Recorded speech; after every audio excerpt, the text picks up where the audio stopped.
अब बताएंगे भी कि हुआ क्या है? कैसे बताऊं? बोल कर। अब आप अम्मा तो है नहीं जो हमें सांकेतिक भाषा में बताएंगे। मुझे पता है, किंतु सोच रहा हूँ कि क्या बताऊं। वो बहुत विचित्र स्वप्न था शारदा, समझ नहीं आ रहा अच्छा था या बुरा। देखिए, स्वप्न अच्छा हो या बुरा, पर सत्य जरूर था, क्योंकि सुबह का स्वप्न था ना, और कहते हैं कि सुबह का स्वप्न सत्य होकर ही रहता है। खैर छोड़िए, अब बताइए भी। मैंने देखा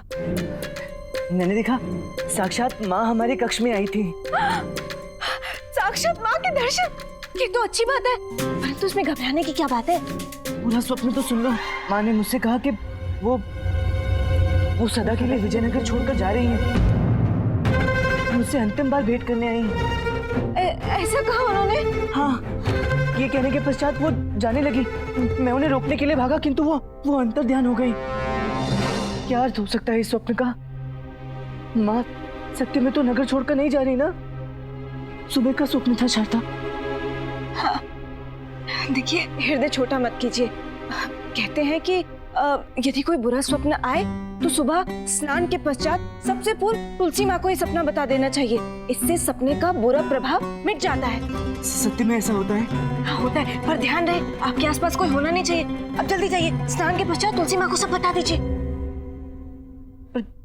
अब क्या लाभ? मैं तो तुम्हें सब कुछ बता चुका हूँ। देखिए, पत्नी पति से पृथक नहीं होती है। आप विलंब न कीजिए, जल्दी जाइए।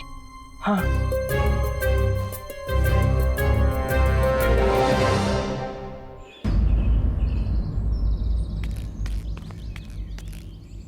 आसपास कोई भी नहीं है, शीघ्र माँ को स्वप्न सुना देता हूँ।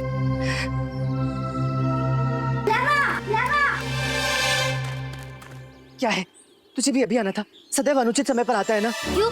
अब मेरे आने जाने का भी समय तय हुआ है क्या? ये मतलब देख रहे हैं ना, मैं पूजा कर रहा हूँ। तो कर ला, मैंने कहा लोग है। मैं तो केवल ये बताने आया था कि नवरात्रि में मुझे थे डोली अटकन और थे डोली नई धोती चाहिए।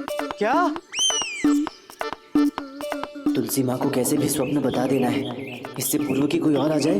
गुंडप्पा को यहाँ से भेजना पड़ेगा। ठीक है, दिला दूंगा। हाँ, दिला दूंगा। अब जा यहाँ से। अर्थात नहीं दिलाएगा, यही ना? अरे कहा तो सही, जितने चाहिए उतने दिला दूंगा। यही बात मुझे संदेह में डाल रही है। कैसा संदेह गुंडप्पे? रंजूत लामा, थे डोली बदले दिलाने के लिए मान दे, ऐसा तो हो ही नहीं सकता। इसलिए तो मैंने थे डोली मांगे कि तू लो दो कर दो दिली तो दिला ही देगा। लामा, सच सच बता, तू असली दिलाएगा या नहीं? सत्य कह रहा हूँ, इस बार 6 जोड़ी वस्त्र अवश्य दिलाऊंगा। ठीक है, अब जा। हे तुलसी माँ। पंडित रामकृष्ण जी। कहिए कोतवाल जी। आपके लिए महाराज का संदेश लेकर आया हूँ। शीघ्र संदेश दीजिए, मुझे पूजा करनी है। महाराज ने आपको आज ही दरबार में उपस्थित होने का आदेश दिया है। अरे आज कैसा दरबार? आज से तो नवरात्र का अवकाश है ना। अब तो दरबार विजयदशमी के दिन लगेगा, जब शस्त्र पूजन होगी। फिर महाराज ने आज क्यों बुला लिया? वो सब मैं कुछ नहीं जानता, आप महाराज से पूछ लीजिएगा। मेरा काम था आपको संदेश देना, मैंने दिया, अपना काम किया, और अब मैं चला। प्रणाम। प्रणाम। ये होती है राजा की चाकरी। आपका अपना कुछ नहीं होता, जब मना है बुला लेते हैं। मैं शीघ्र पूजा कर लूं।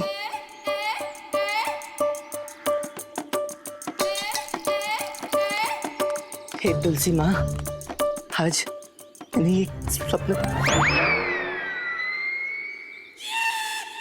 अम्मा, तुम्हारी पूजा लंबी चलेगी ना?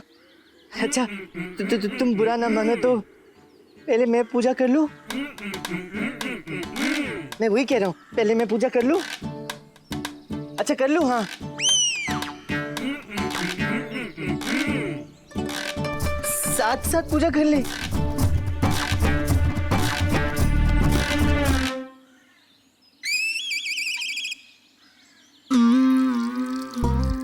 प्रतीत होता है मैं आपको स्वप्न नहीं सुना पाऊंगा। हाँ तो महामंत्री जी, ऐसी कौन सी विपदा आन पड़ी? क्या? कौन सी विपदा आई है?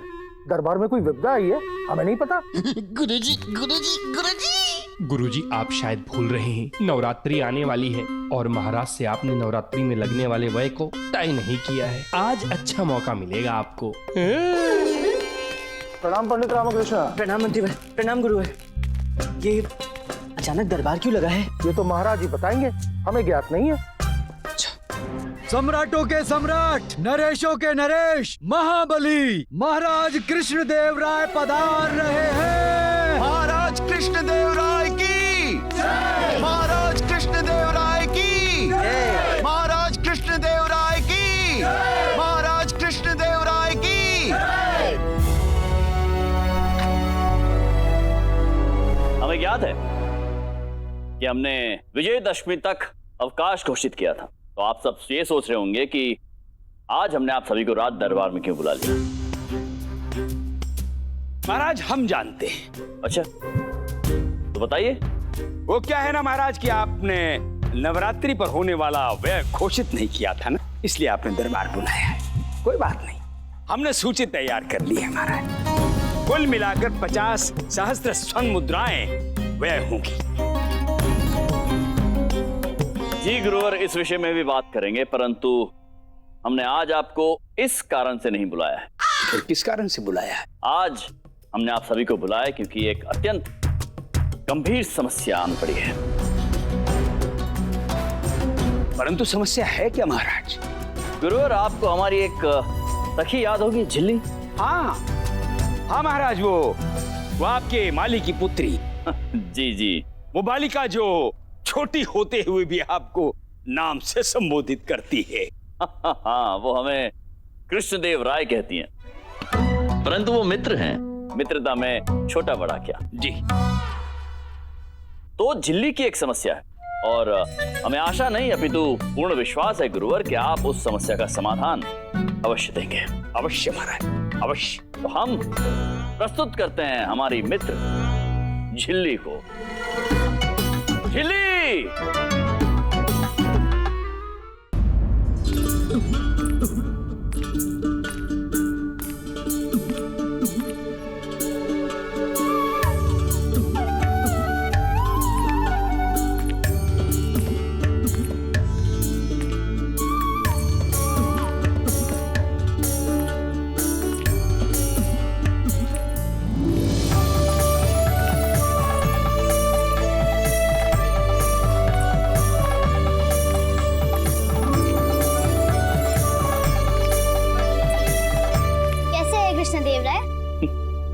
हम तो अच्छे हैं, आप कैसी हैं? हम भी अच्छे हैं। कृष्ण, मैं अपनी समस्या कहूँ? जी जी अवश्य, इसी हेतु हमने ये दरबार बुलाया। कल से नवरात्रि आरंभ हो रही है और मैं भी नवरात्रि करना चाहती हूँ। मुझे ये जानना है, नवरात्रि का पूजन कैसे होता है? गुरुवर जी जी महाराज। देखो बालिका, नवरात्रि के दिवस केवल पूजन नहीं होता है, आयोजन होता है। और नवरात्रि का सबसे भव्य आयोजन विजयनगर में ही होता है। बताइए कैसे करते हैं? बताते। देखिए क्या होता है, नवरात्रि के प्रथम दिवस माँ की मूर्ति की स्थापना होती है। और ये मूर्ति कौन बनाता है तुम्हें पता है? बंगाल के बड़े बड़े कलाकार महीनों पूर्व आ जाते हैं और माँ की विशाल और भव्य मूर्ति निर्मित करते हैं। और ये मूर्ति ही भव्य नहीं होती है, पंडाल भी विशाल, बहुत विशाल होता है। देश के सर्वश्रेष्ठ कलाकारों द्वारा निर्मित होता है विजयनगर का ये पूजा पंडाल। और इसके समक्ष सजावट के लिए ये बड़े बड़े बड़े बड़े हाथियों को खड़ा किया जाता है। और ये पुष्प कहाँ से आते हैं जानती हो? ये पुष्प आते हैं कश्मीर से। कश्मीर से आए हुए पुष्प माँ की मूर्ति पर चढ़ाए जाते हैं। और माँ के भोग के लिए ब्रज भूमि से ब्राह्मण रसोइये आते हैं, 56 भोग बनाते हैं और वही नगर के सब लोग खाते हैं। उसी भोग का राशन अपने घर में गुरुजी दबा लेते, वो पूरे वर्ष कुछ नहीं क्रय करते। और इतना नहीं, ब्राह्मणों को हृदय खोल कर दान दिया जाता है ना महाराज? जी जी गुरुवर।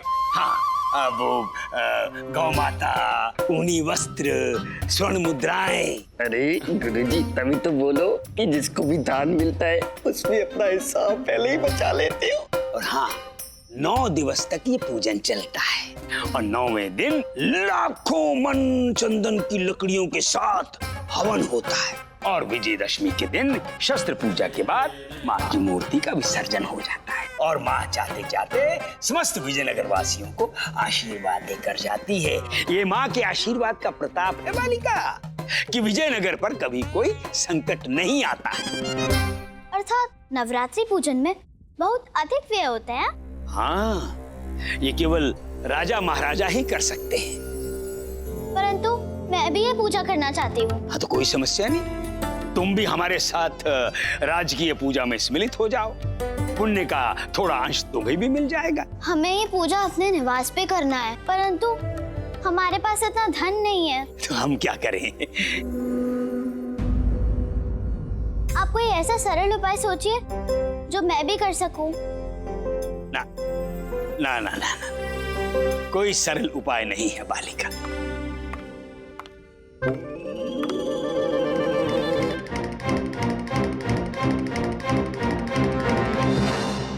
तो क्या कृष्णदेव राय मेरे निवास पर माँ कभी नहीं आएगी?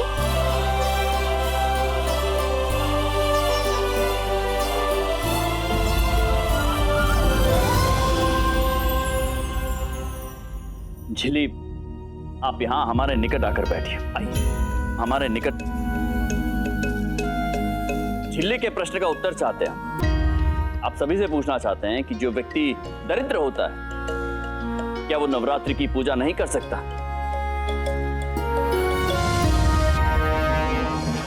देखिए महाराज। नहीं महाराज, माँ की पूजा तो कोई भी कर सकता है, चाहे वो धनवान हो या दरिद्र। मुझे गुरुवर जितना ज्ञान तो नहीं है, किंतु इतना अवश्य जानता हूँ कि इस पूजा को सरल पद्धति से भी किया जा सकता है। मेरे घर पर ऐसे ही सरल पूजा होती है। पंडित रामकृष्ण, आप ये सिद्ध करना चाह रहे हैं कि हम अनुचित कह रहे हैं? नहीं गुरुवर, मैं तो केवल उस सरल उपाय के विषय में बता रहा हूँ जिसके विषय में मैं जानता हूँ। यदि आपको आपत्ति है तो नहीं बताता। नहीं पंडित रामकृष्ण, हम आपके इस सरल उपाय के विषय में जानना चाहते हैं, बताइए। धन्यवाद महाराज।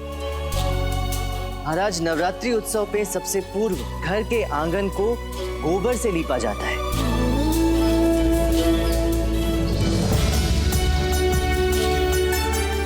घर और घर के आंगन को गोबर से लीपने के पश्चात रंगोली बनाई जाती है।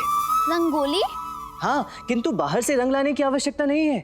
तुम आटा और चावल के दानों से भी रंगोली बना सकती हो।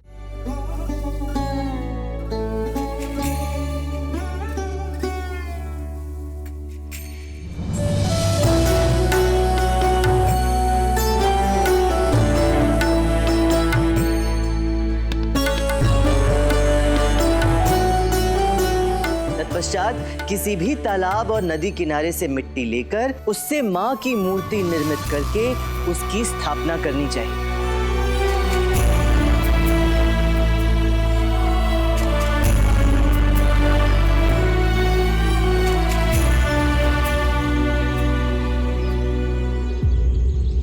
तत्पश्चात माँ की मूर्ति के समक्ष थोड़ी सी मिट्टी रखकर उस पर थोड़ा जल छिड़ककर एक कलश रखना चाहिए।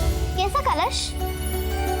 जैसा तुम्हें मिल जाए, तुम्हारी सामर्थ्य अनुसार मिट्टी का कलश भी रख सकते हैं। उस कलश में जल और हल्दी की गांठ डालकर उसके ऊपर आम और नीम के पत्ते रखकर एक मिट्टी के पात्र में घर में कोई भी अनाज हो उसे रखकर उस पर एक नारियल स्थापित करना चाहिए और तत्पश्चात पूजा आरंभ करनी चाहिए। पूजन विधि क्या होती है पंडित रामकृष्ण?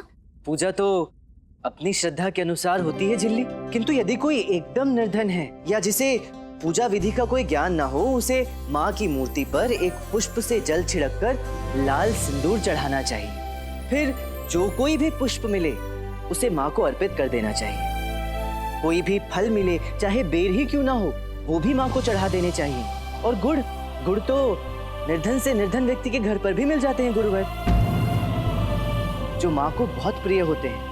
इसलिए माँ को गुड़ का भोग अवश्य चढ़ाना चाहिए।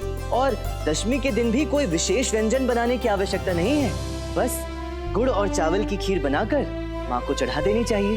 तत्पश्चात जो भी मंत्र स्मरण हो उससे माँ की स्तुति कर लेनी चाहिए। मंत्र? यदि कोई मंत्र स्मरण ना हो तो बस माँ कहकर पुकार लो, क्योंकि माँ का सबसे बड़ा मंत्र माँ होता है। जो भी उसे माँ कहकर पुकारता है माँ उसके समस्त कष्ट हर लेती है। सचमुच बिना 56 भोग के, विशाल मूर्ति के, विशेष फल और पुष्प के माँ को प्रसन्न किया जा सकता है? निश्चित रूप से, क्योंकि माँ तो केवल भावना की भूखी है। माँ ये नहीं देखती कि आप कितनी भव्यता से किस तरह माँ का पूजन कर रहे हैं, अभी तो माँ ये देखती है कि आप किस श्रद्धा भाव से उनकी पूजा कर रहे हैं। श्रद्धा भाव से चढ़ाया एक पुष्प सहस्त्र पुष्पों से बढ़कर होता है माँ के लिए। अद्भुत पंडित रामकृष्ण, आपका ये सरल उपाय तो अति अद्भुत है। पंडित रामकृष्ण, ये सरल उपाय तो मैं भी कर सकती हूँ। तो पंडित रामकृष्ण, अगर मैं ये सरल उपाय करूँ तो मेरे निवास में बहुत सारा धन आ जाएगा? धन नहीं, समृद्धि। धन और समृद्धि तो एक ही हुआ ना? नहीं झिल्ली, वो धन जो हमारे पुण्य कार्य में लगता है, जो हमारी संतान की शिक्षा में सहायक होता है या किसी निर्धन को दान देने के कार्य आता है, उस धन को समृद्धि कहते हैं। जिस घर में समृद्धि रहती है वहाँ सुख शांति अपने आप रहती है। अद्भुत पंडित रामकृष्ण, आज तो ऐसा प्रतीत होता है जैसे आपके मुख में स्वयं सरस्वती माँ का वास हो। अद्भुत व्याख्या की है आपने। तो क्या पंडित रामकृष्ण, अगर मैं ये नवरात्रि का पूजन करूंगी तो मेरे घर पे सदैव समृद्धि का वास रहेगा? जिल्ली, नवरात्रि पूजन एक विशिष्ट पूजा है, किंतु समृद्धि का वास उस घर में होता है जहाँ नित्य कर्म का उचित प्रकार से पालन किया जाता है। नित्य कर्म ये क्या होता है? नित्य कर्म का अर्थ है जीवन जीने का ढंग। हमें रात्रि को शीघ्र सोकर प्रातः काल सूर्योदय से पूर्व उठना चाहिए। तत्पश्चात शौच कार्य करके अपने शरीर को स्वच्छ करना चाहिए। हमारे शरीर को मंदिर कहा गया है क्योंकि इस शरीर में हमारी आत्मा निवास करती है, इसलिए इस मंदिर को अंदर बाहर से निर्मल रखना चाहिए। तत्पश्चात जहाँ हम रहते हैं वो निवास भी मंदिर ही होता है, उसे भी स्वच्छ रखना चाहिए क्योंकि स्वच्छ घर में ही माँ और अच्छी शक्तियाँ प्रवेश करती हैं। हमें सदैव सात्विक आहार लेना चाहिए, जो ना अधिक हो ना कम। सात्विक आहार ही हमें स्वस्थ रखता है और स्वस्थ रहना इसलिए आवश्यक है क्योंकि स्वस्थ तन में ही स्वस्थ मन बसता है।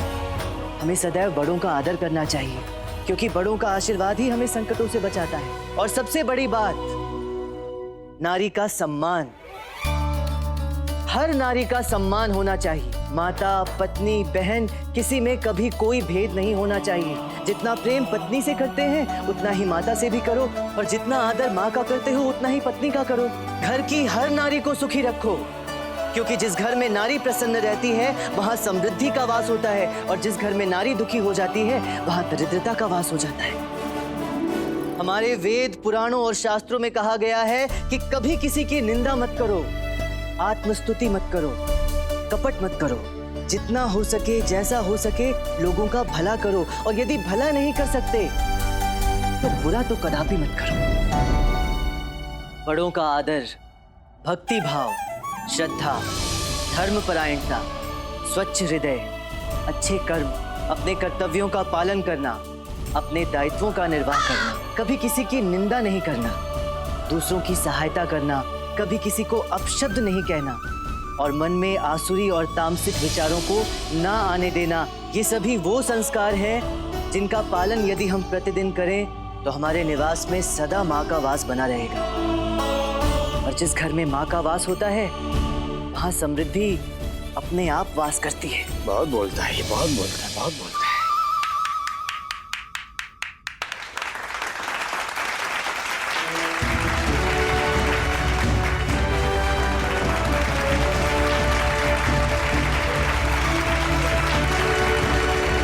इतना सब मैं कैसे भूल गया? जब भी ये बालिका आती है पता नहीं मुझे क्या हो जाता है।